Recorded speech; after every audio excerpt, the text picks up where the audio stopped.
Hey everyone, welcome back to Citizen Nerd. I am Nathan.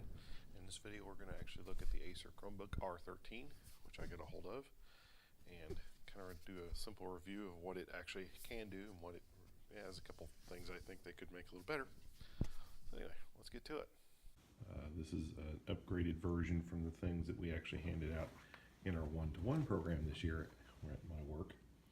And I got a chance to actually get one of these, and I have to play with it a little bit now. But I thought we actually might take a look at it.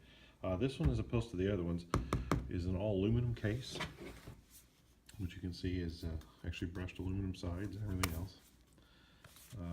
This one's actually really nice too, I have to admit. But this, of course, is the same kind of thing that can be opened up and flipped all the way over to a tablet. So we'll just open it up for normal view for right now in laptop mode. It has a really nice size touchpad. It is responsive quite well, actually, and it is a touchpad similar to the Apple touchpads, where you actually you can click anywhere, and two-finger click is a right click. And you can see it's extremely bright, and I actually have some lighting turned on this thing right now. So the brightness is nice. The sensitivity is really nice on the touchpad. It's very responsive. The screen is a good size. It's also a 1080 screen now, so you can actually watch full-blown 1080 videos on the thing. One thing I really kind of wish they'd fix on these is that if you look at any other laptop, for the most part, right here would actually be your caps lock, and there's no caps lock. In tablet mode, it works quite well. It's a pretty good size screen, and if you notice, hitting keys here has no effect on the screen itself. They actually did pretty good with that. The mouse is, of course, completely disabled too, so you can hold it like this without having to worry about causing issues. So if you click in there, it brings up keyboard.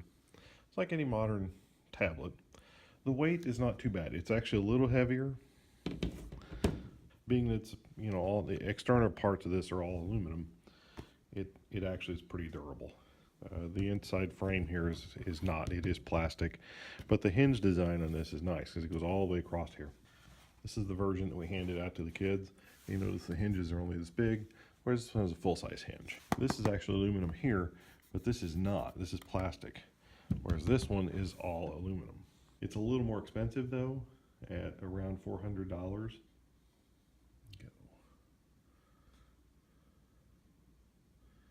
Notice it's actually pretty responsive in speed. Where this would come in handy is if you were only wanting to do web browsing, eBay, Facebook, YouTube, and similar online web applications and websites such as that. This actually works quite well.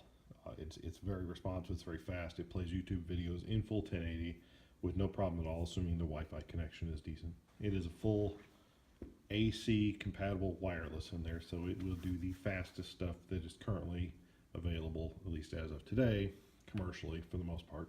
The battery life is quite good. It certainly lasts all day. So this is a one-to-one device. It's kind of nice because it will actually last all day. And you can, of course, use any of the Google products with this.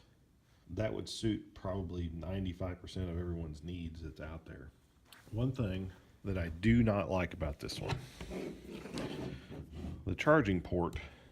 Come on, camera, focus. There we go. That's the charging cable. What nice thing is it can go either direction. It doesn't really matter. But when you're getting this thing and you're plugging this thing in, if you just lightly do it, it actually worked this time. If I touch this thing, it will go off. And I haven't unplugged it. I just touched it. So you wind up, it's kind of touchy. You have to push it in pretty hard, and then the charge light comes on. So that's the only thing I really don't like about it. I mean, if you want a laptop that's durable, yet it's Chromebook, so you don't have to run an antivirus and such like this on it, it will certainly do the job. It's a good and bright screen. I thought we'd take a look at this today.